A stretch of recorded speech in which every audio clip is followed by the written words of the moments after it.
Hello, everyone. I see that some people have joined the webinar this morning. Can everyone hear me? There's a chat function over to the right that says chat. And for those who can hear, if you just want to type in something, I see Karen said good morning. I'd just like to make sure everybody can hear okay. And also, if you have a webcam on your computer or your iPhone, I'd love for you to put that on, and then we can sort of see each other virtually here in the chat room. Let me just put on, I have a screen share functionality. I see Karen's here. I don't see anyone else. Sometimes getting used to doing, Lisa's here. Good morning, Lisa. Do either of you have webcams? You can put it in the chat if you'd like. Then I'll know that it's either working or not working, or you're choosing not to put the webcam on. I can sort of see in the... So it doesn't look like anyone's saying they have the webcam. It's most fun if you can sort of see other people's faces, because then you do feel like you're in a room together. Oh, good. Kayla's here as well. So if you do have a webcam, do you think you could pop that on and we could just say hello to each other?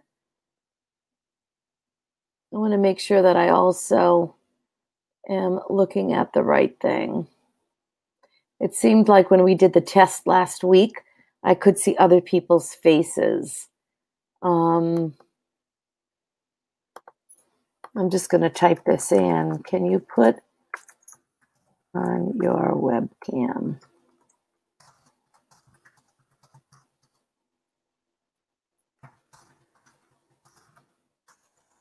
Or let me know if you don't have one. I'm not sure. I know the Macs have one built in, but some people don't have them, because that would be kind of fun to see people. What I wanted to try to do with this, this seminar is to make it very collaborative and to have people maybe share stories of their challenges or successes so that we can all learn from each other. I do have a slide presentation or PowerPoint presentation that I'd like to share. So I'm just going to pull that up and share my screen. And that will give us a chance to kind of walk through the talking points that we'll be talking about. So just let me know, folks, if you can see the PowerPoint presentation on the screen. Just want to make sure the functionality is all working. I can look in the chat box and see, just give me a yes if you can see the starting slide for the screen in the chat box. Just put a little yes in there. Looks great. Thanks, Karen. Okay, so if I know Karen can see it, I clicked on the screen and it directed to YouTube. So you should just see on the Webinar Jam screen that you signed up with, you should see the PowerPoint screen. So we'll kind of go through this. So one of our students, Lisa, who I had the pleasure of meeting, she's from San Francisco, and she just signed up for the program at Special Events Institute. And one of her concerns was that she wasn't getting as much face time as you would normally get if you were taking a face-to-face class. And I know some of the students that are enrolled through other college campuses do have a blended learning experience, which means some of the time you have an in-class presentation, and then you're directed to the Special Events Institute resource for the videos and the other content. So there is a lot to be said, especially for us in the events industry, for having face-to-face communications together. So I thought it would be fun to do these webinars maybe on a weekly basis. I chose this day only because it worked into my schedule, but maybe we could do it on an evening sometimes or on a Saturday so that we can hit as many students as possible that would like to do the live in-face situation. So I thought the first one would be great to talk about communication. And as an event professional, you know, one of the most important things, obviously, is anyone really, this could apply to anyone, is getting your message across. Understanding if if the person that you're speaking with understands you, and also if you are able to communicate it in the way you want to. And as an event planner or anyone, we have lots of different stakeholders. And I think when you're in your event course, you'll talk about stakeholders for events. Sometimes they can be very obvious. Sometimes it can be a little bit tricky to realize who is the person that really is invested in this event experience that you're creating. So in our communication discussion here, we're going to talk about knowing our audience. We have supervisors, bosses, clients, managers that we have to communicate with and work with. We'll also need to communicate our information to staff and coworkers, more of a lateral communication process that we'll have. And then we'll also need to talk to volunteers, people that aren't paid necessarily to work with you, but for whatever reason, they have an incentive to either donate their time to a nonprofit, get to know the event process more, so they volunteer to work with you on an event. And then other stakeholders or audiences might be your guests, making sure you're able to send your message across to the people attending your event. And then there are others that we have to deal with. In the spirit of collaboration, and I'd love to be able to open this up and have people, whether you're in your chat box or whether you want to eventually get your webcam on, because we could all be sort of seeing each other's faces off to the side. That's the beauty of doing these webinars. You can type in your questions if you'd like, or some of your ideas as we move through the webinar. So let's go right on to your client or your supervisor. So, one of the things I like to practice, I'm not always good at it because I tend to be a little chatty, but I like to practice the art of listening. And I think we can get the most information from what we need to produce in our event from listening. So understanding the expectations of, once again, this first segment of stakeholders, whether it is your client or your supervisor, knowing what they expect of you, and also demonstrating back to them that you understand it and that you're able to do it, and that you can add additional value in the process as you move through the event planning process. When I started working with this one nonprofit build, it was really, they hired me because of my experience. They wanted someone who had more experience to bring additional value to their events. They also were heavily invested in the way they always did things. And you'll find if you're coming new into a job, or if they're adding you as a role of the event planner and they've done events in the past, they may have preconceived ideas about how the event is going to happen. And I would say, even if it's a wedding client, they may know how they want this wedding to be. And what I like to say is, and it sounds a little rude, so you need to say it in the right way, but okay, Lisa just popped up and said the webcam doesn't automatically turn on for me. If you look on the screen, there are some bars at the top or at the bottom, and you can click on turn my webcam on. It might be up at the top, or it might be down along the bottom, and you can hover over it with your cursor, and it'll say turn your webcam on. So you might try to find that, and maybe it'll allow you to turn your webcam on. For me, at the bottom, it says turn microphone off, turn screen share off, and then up at the top is also another functionality that says turn your webcam on. So you could try to fiddle with that a little bit, especially towards the end when we start doing some sharing of ideas. So I'll let you all kind of work through the functionality of the webinar. So getting back to my point about communicating. So I like to say it's not necessarily what I want for the event, it's what you want.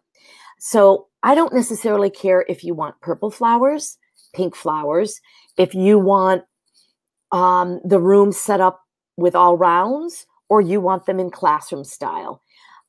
Talk to me about what are your goals and what you want to achieve. And I will try my very best to do the way you envision this event, whatever segment of a client it is, if it's a wedding, social, nonprofit, a conference, what have you. But that being said, I want to be able to impart my knowledge, my understanding of best practices in the event planning process. So the event truly embodies your vision, your goals, but is also created, produced in the best light possible. The other piece of it that people do expect and want to see in an event manager is having them add the knowledge of risk, safety, best practices. What is the best way for me to present a program of this sort or to do an outdoor wedding? You may say to a bride, and I'm going to give lots of different examples here because some people may be listening from different vantage points. They're thinking of weddings or social events.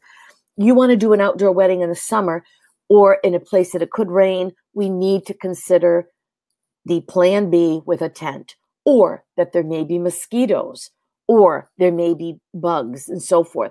I once did a wedding down at a place that had really promoted their venue. It was an outdoor area. They were able to put the tent up, but they were doing a lot of weddings, weekend after weekend, or weekend after weekend. And if you can believe it, the insects in that area got to know that there was going to be food there. And the caterer said to me, I just want you to know, do not have floor length or linens that really touch the grass, because those ants will start crawling up right up the linen. And if you put that wedding cake out, you will have ants on that wedding cake. So put the wedding cake out last and make sure that your linens aren't quite touching the grass. So we did some spraying beforehand. We made sure the lawn was mowed and that the grass was nice and short. And we did not put anything out until it was right before the event took place. And we also kind of did some rotation, making sure that nothing was coming up the linens to enjoy the cake before the guests did.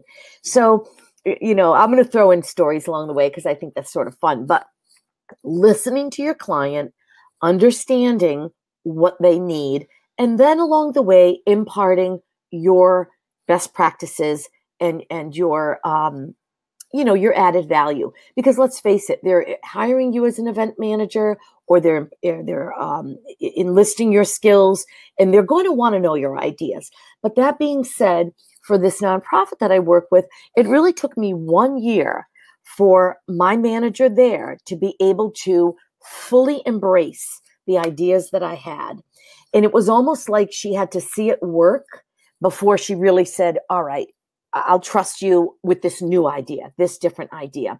For that particular event, they did what they call their end of the year business plan competition. It was like a Shark Tank event, but they really had the students do very little, and they didn't have a real gala involved with it.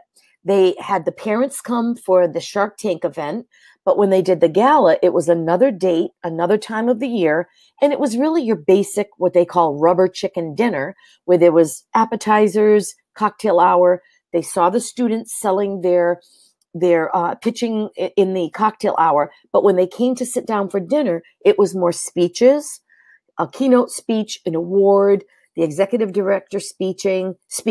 So I don't want to say talking faces, but it was more speeches. And after a while, people kind of tune that out a little bit. So after the first year, when the executive director had more confidence, we talked about combining the gala with the end of the year school experience. So the students that did their Shark Tank pitch could do it on stage, seated at a dinner. So every one of the guests, the constituents that were donors, the new people that were coming to the organization, could see what the nonprofit was all about. They were about giving young students who did not have the opportunity to go to college the chance to work all year in school, to perfect their presentation skills, create their own business, and then pitch it to investors for a prize. And when everyone in the audience saw that, they said, this is a worthy cause to support. They're helping these students. I'll donate my money. I will do it. It was more about the presentation than the talking heads of adults. The kids were the ones that really pitched the soul of the organization. So after a year, we were able to transform their regular gala into this morphed presentation event. And now we're in our second year. And we also brought that from the Boston area to their national offices in San Francisco. They had a very successful event last 2 weeks ago. And one of our students here, Lisa, was able to help out at that event. And it was really great having her extra hands and her knowledge, because she comes with some knowledge as well of event planning. So it was a lot of fun doing that. So, you know, talking about your clients and supervisors, sometimes you do have to win them over. You have to gain their trust, but it is through listening, acknowledging what their goals or hot buttons or fears are, and being able to assuage them, put them to ease, show them maybe through smaller events that you are able to get the job done, and some of these new ideas might add the value that they're looking to take their events to the next level. So does anyone want to pipe in anything about challenges they've had with communicating with their clients or supervisors? You could do it in the message block, or I see someone raise their hand. Oop, Karen raised her hand. Okay, that's great. You can turn your microphones on if you wish, and I'm going to put the chat button on, but if you want to turn your microphones on and maybe somebody could speak, does anyone have that possibility? Karen, can you do that, do you think? We have our dog barking. No, I don't see Karen saying anything, or anyone. Okay, so I'm going to continue on. We'll ask questions at the end, and you can type them in the chat box. Okay, so the next area I think that communication is really important with is working with colleagues or coworkers. And, you know, we all have our own style of communication and also our own presentation style. When I get reviewed or when I have someone give me a critique, they'll say that I'm very positive and upbeat. I also occasionally, especially in the heat of the moment when I'm at an event, I might get the critique that I appeared a little brusque or a little rushed or a little intense. And that intensity can sometimes put people off. So I think it's important when you're working with colleagues and coworkers, you want to enlist them to work with you, to buy into your ideas, and also to bring their unique communication style and value to the table to make you and the event the best it can be. So I know for instance, I have a gal I work with that is a really great, she's a super smart person, and she has a very sweet way about working with other people. The first thing she says when we come and we meet each other at a meeting or something, she'll say, "How are you doing? How was your weekend? How's your husband doing? How's your granddaughter doing?" She engages in a really personal way, and that personal engagement brings our working together to a new level, a deeper level. And I think when you know someone in that familiar way, then sometimes you're often willing to forgive them when they are nervous or intense, or especially as event managers, you have a lot going on. You have a lot of responsibilities. You're thinking of the big picture of all the moving pieces going on during the event.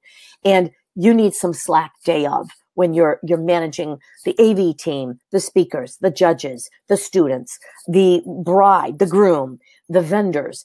You're thinking about it all. And when someone comes up to you and says, "Oh, hi, can you validate my parking sticker?" You want to say, "No, go somewhere else. Like, I can't deal with a parking sticker right now." But you can't always do that. And what I have learned when dealing with my colleagues and coworkers is I think of Kira, my friend that I work with, and I think, okay, I would say, "Oh, absolutely. Let me connect you with someone at the registration desk, and they absolutely can validate that parking sticker." So it's really learning from others and adapting your own style. And I know when I'm at an event and I do have that ultimate responsibility of the success of the event, I need to have all those cannons firing in my head. But I also can take a minute, take a deep breath, and put a smiling face on and take my communication levels, my listening, and then my adapting at that moment to the next level so that it's a win-win for all the constituents. So, understanding that you have your own style, no one's perfect, but reflect in the moment if you can and adapt if you can so that everyone comes out with a 10 rating and you're not feeling like someone says, gee, she was really snappy to me. You really want people to try to enjoy themselves all the way around. So the next type of constituent or person that you are going to have to communicate with during the event process is either the people that direct report to you or volunteers. And I'll give you an example. I was working today with my husband. We were making a brunch together because we have a nice little event that we're doing. We're putting together wedding invitations for my daughter a little later, and I've got some people coming over, friends, to help. And I said, I could really use your help this morning, honey, my husband, putting together this brunch because I have about a half an hour and then I've got a webinar. So he said, sure, I'll do it. And I gave him some instructions that I thought were pretty clear. But when I saw him doing it, I realized he wasn't quite doing it the way I envisioned. So it's important, and we quickly cleared it up. I said, oh, did you put this all here? Well, let's put it in one big bowl, blah, blah, blah, what have you. But when you're dealing with people that maybe have never done what you're doing before, or have done it, but do it in a different way, it's important you to put yourself in their shoes and say, is there any other little piece of information that I could deliver here that would make it even clearer? And when you're in the event process, you are going to communicate it verbally, but you're also going to want to write things down to do a step-by-step orientation. Now, when you do your orientations, you might do it in writing, send it to them. Then you might do a webinar or an in-face orientation. And then you also might do a bullet point summary for day of. Everybody learns differently. Some people learn by listening, by seeing, by someone demonstrating to them what to do. And while you can't always do that, if you can incorporate some of that into the process, or even enlist a secondary person that is your volunteer lead to show them. If it's something that's very detail-oriented, like, say, putting together a wedding invitation, you might do a sample and show them exactly how you want to apply the glue along the edge, mount it to the base, then put it in a certain way into the envelope with the response card tucked in so they can see that first. If your ultimate outcome is a certain way and you want to make sure that they all feel empowered and proud of the way they've done it, try to stave off mistakes at the beginning so they feel good about the job they're doing. It's always hard if you go back when something's halfway done and say, no, that's not what I meant, or that doesn't look 100%. It doesn't make someone feel good. It's better to say, great job. Yes, you understood how that needed to be done, and that's awesome. Thank you. So showing appreciation and setting them up for success by doing things clearly, concisely, and detailed, and maybe in multiple ways. Like I said, they may be an auditory learner. They may be a visual learner. If you have several different ways that you detail that information out there, that sets people up for success. Oh, good. Karen's mic is working. Karen, do you want to, let's see if you can pipe in. Is there any example that you've had when working with volunteers or staff that has been successful besides doing it in a multiple different ways? Let's see if we can have Karen. We can hear from Karen. Her mic is working, but I'm not hearing her. And I don't know, maybe I need to stop sharing. And I'll stop for a moment.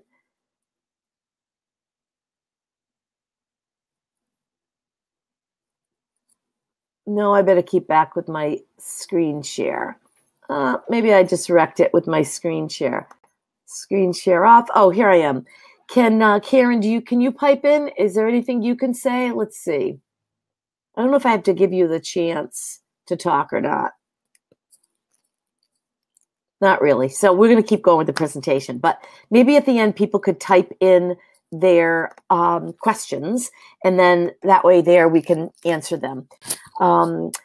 So managing staff and volunteers, another part of communication is doing it in multiple formats so that they do understand.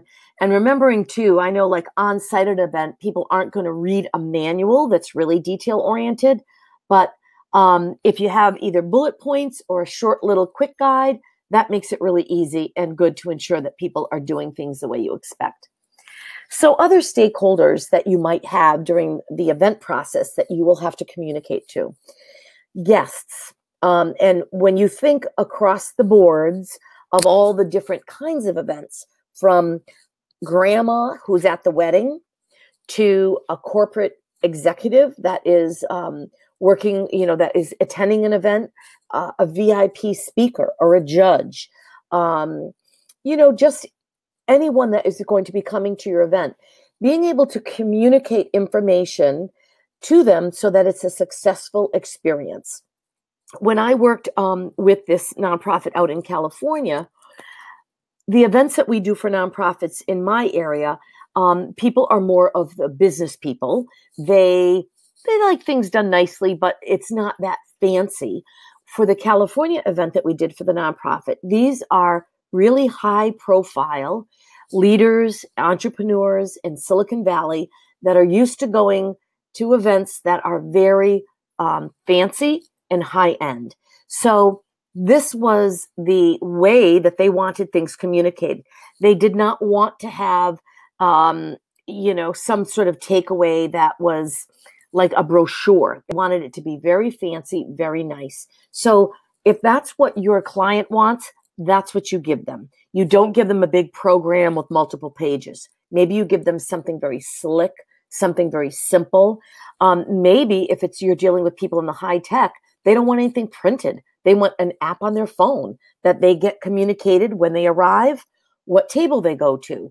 They get communicated, what is coming up next. Everything can be at a click on their computer. So these would be the questions that you would ask on the get-go of your client. How do the guests want to be communicated the information they need? And some things need to be physical, like a coupon for the valet parking, or if there's a goodie bag or something, you would want someone to hand it.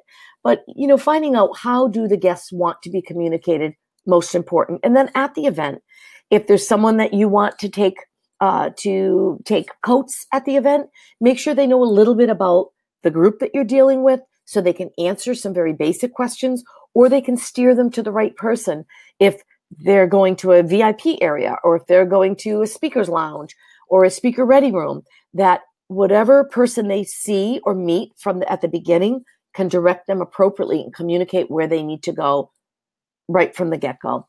So vendors are other people that you need to communicate with. And going from the very exclusive VIP sort of guest to a vendor that might even be a vendor of a vendor, someone who's setting up tables, someone who is unloading boxes of donated wine. All these people you want to deal with in a courteous way and in a way that they feel comfortable communicating with. In hotels all over the world, people speak different languages. And sometimes it can be challenging if you don't speak their language to make sure they understand. There's where you might want to enlist your venue or your immediate vendor to help with communicating the right way, so that the boxes that are donated don't get sent off to a room that you can't find them later. And you're looking for favors and they've donated them to the kitchen, or they've brought them to the kitchen where they really need to go to the dining room to be put at the tables.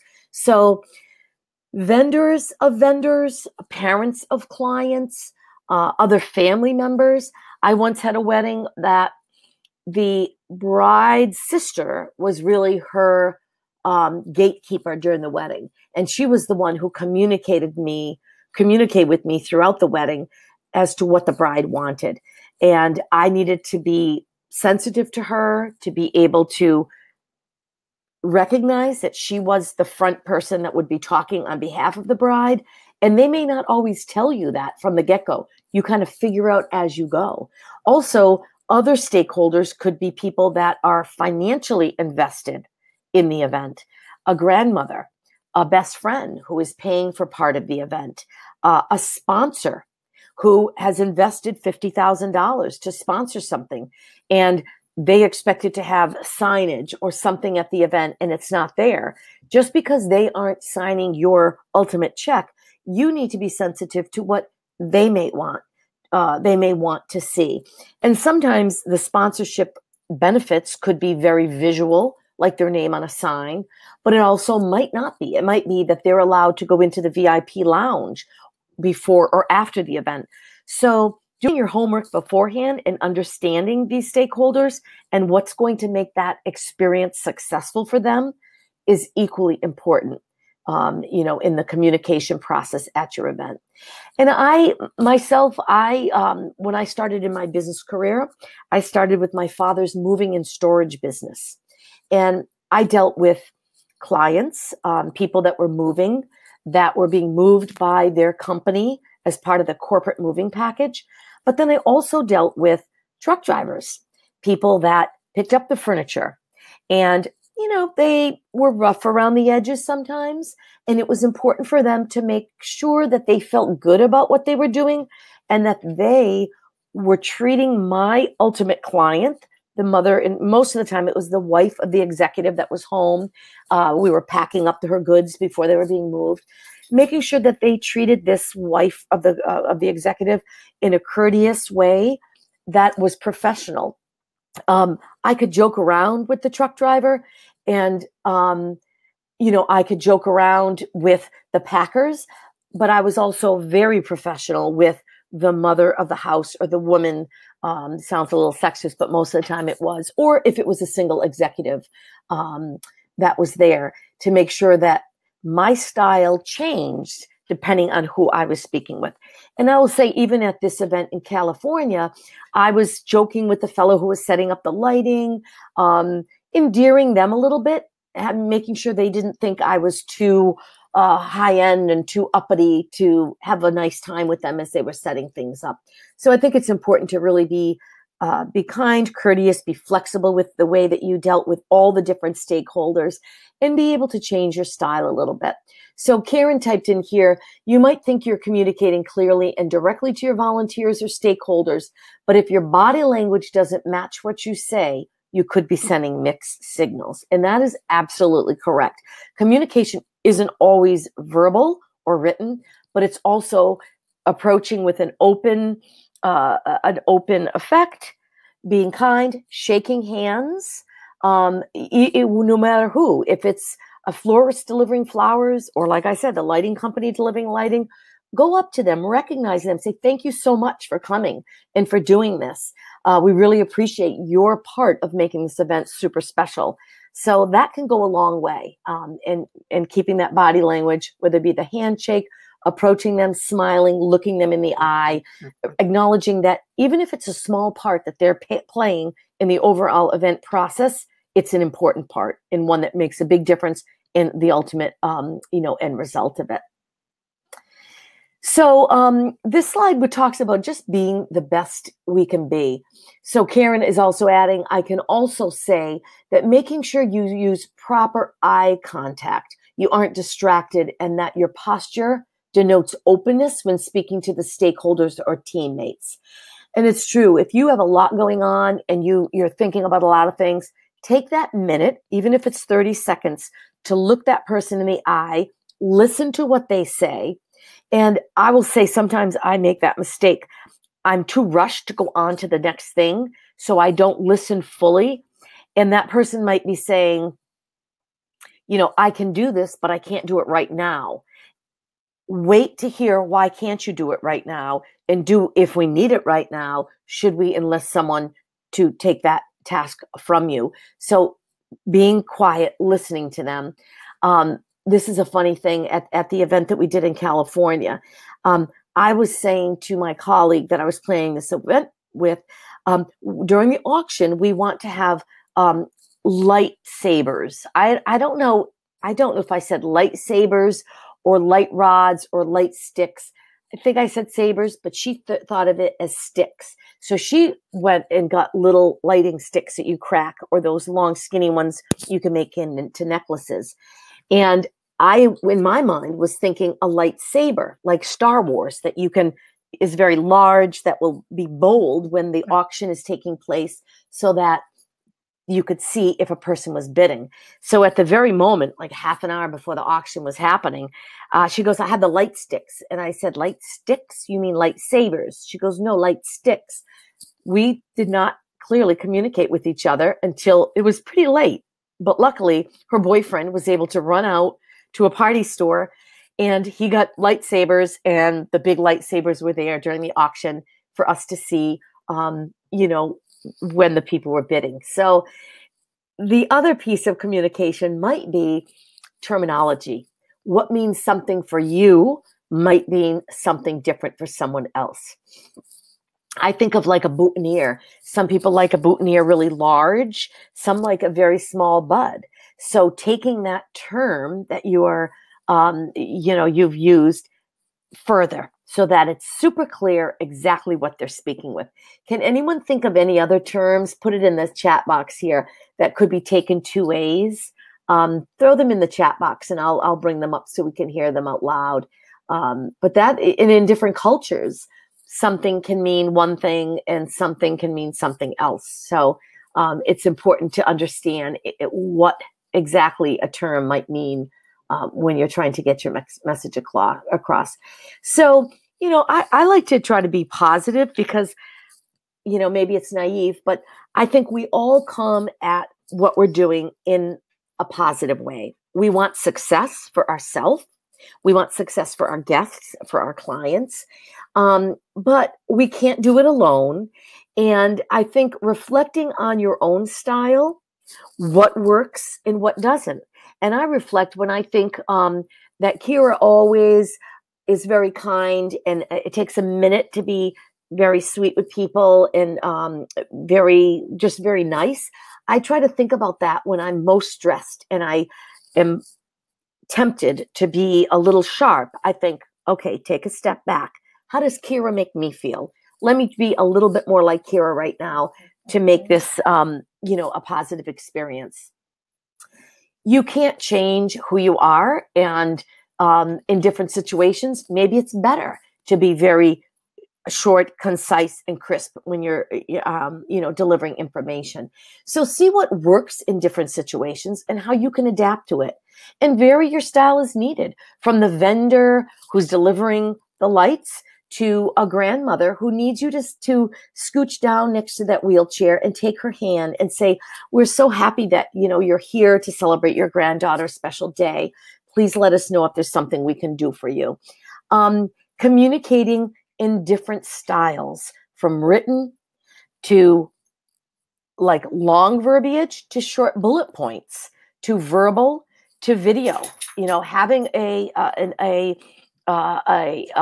meeting to go over with your volunteers, but then also maybe doing a webinar so they can tape it and look at it over again. Having a PowerPoint if that's helpful, having something printed, and practice acceptance of what others need. Okay, how do they need it? It's not their fault that they need something communicated very specifically. That's how they need it communicated. And it's not your fault that maybe you tend to be broad stroked in the way that you say things. And appreciate self-love, who you are, how you do it. You're trying to do it the best way, but bringing it back to listening. No one's perfect. The listener, the speaker, all these different stakeholders, do the best you can. And I think that in the moment, trying to be understanding and appreciative. And also, I think at the end, when you do, after your event, whether it be to your volunteers, your client, your boss, to be able to say, how did it go? Evaluate it.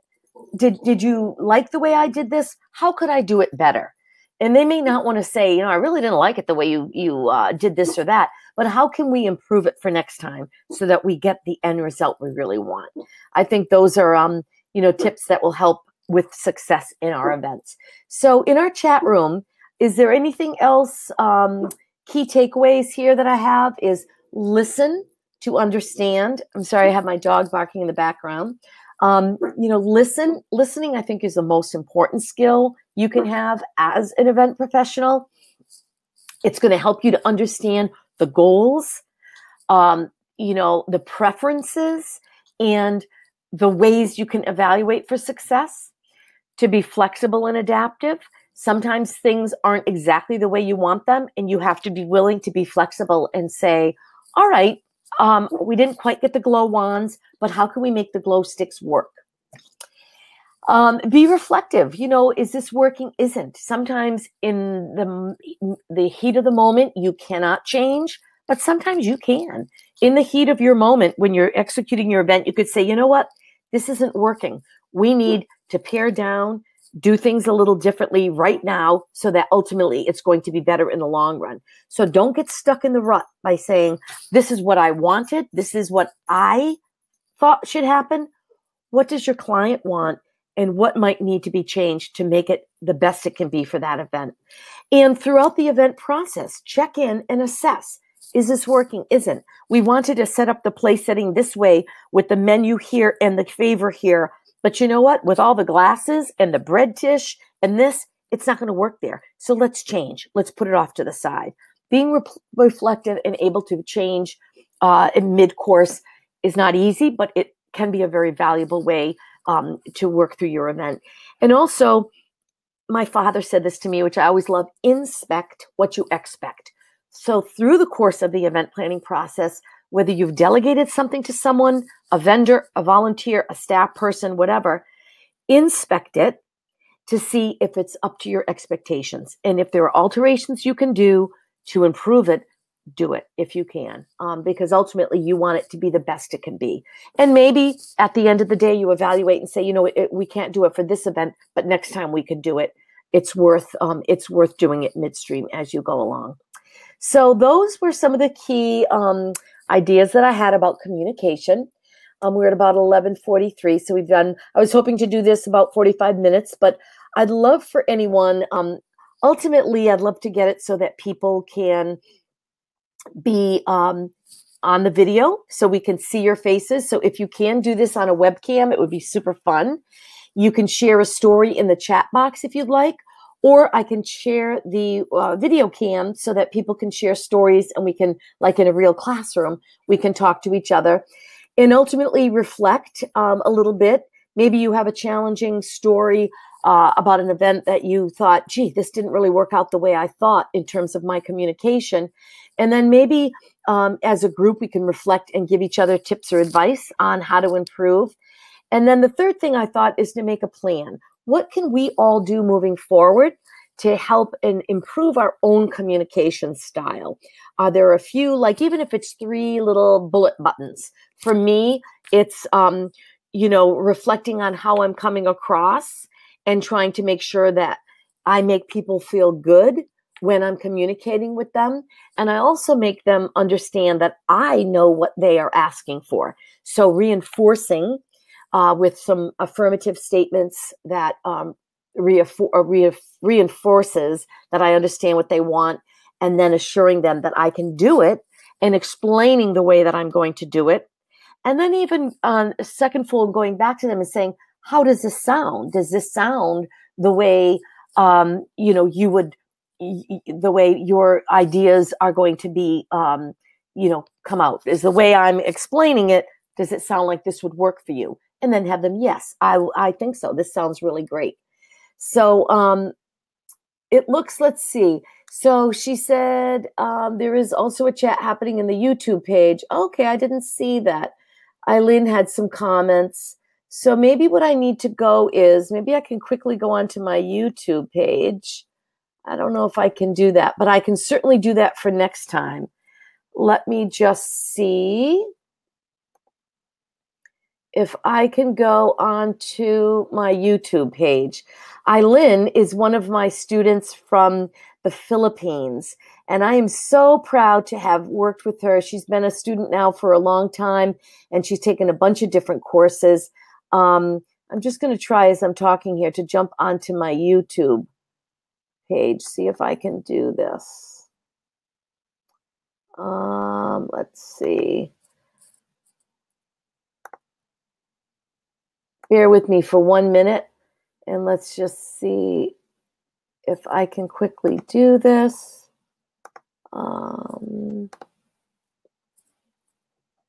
Bear with me. I know this is a little tedious, but let's see my channel. Let me go onto my channel and see. Oh, I don't see where that is. I'm really sorry. But next time, we'll try to do it in such a way. This will be uploaded onto the YouTube station, and we'll see if we can all do it on the webinar jam next time so that we're all here at the same place. I'm going to go back onto the webinar jam. Yeah, I don't know where I can see it on the YouTube. I'll try to figure that out for next time. I'm really sorry. Let's see if it's on the home page. I see volunteer test. No,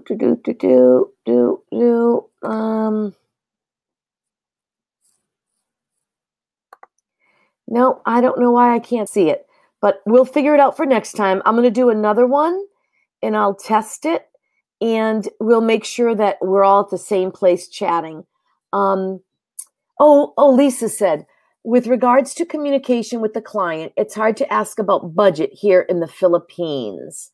Yes. So thank you so much, Lisa, for doing that. You're a conduit for us, so that in different parts of the world, it's really difficult because people don't want to talk about it. So I think being able to offer a variety of levels, if you can't tell if a person is wanting, a low, medium, high budget, give them 3 and give them options and show them what your ideas are and how you can alter it to fit into all different budgets. I just talked with a couple this week that are going to do some wedding planning for. And I said to them, because I like to ask that budget question because then it allows you to streamline your ideas even closer. And you can never assume, no matter what anyone looks like or how they appear, what their budget is. They said, money is not an object. So please just give me your best idea and your best thoughts on how to do this wedding for us. That would be absolutely a stunning wedding. So I would just say give them options because some people don't know what it costs. They may say, I want it a lot of flowers. Well, a lot of flowers could be a centerpiece in the middle that has a lot of roses. A lot of flowers might be, trellises that fall over all of the doorways and a beautiful arbor with their greenery coming down.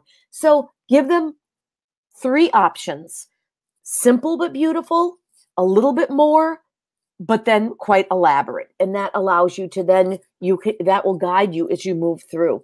The other thing about budget and planning for people is understanding what's most important. Certainly for a social client, is it food? And this could be for any client. Is it culinary? Is it messaging? Is it floral decor? Is it music entertainment? Those I would say might be the 4 hot buttons.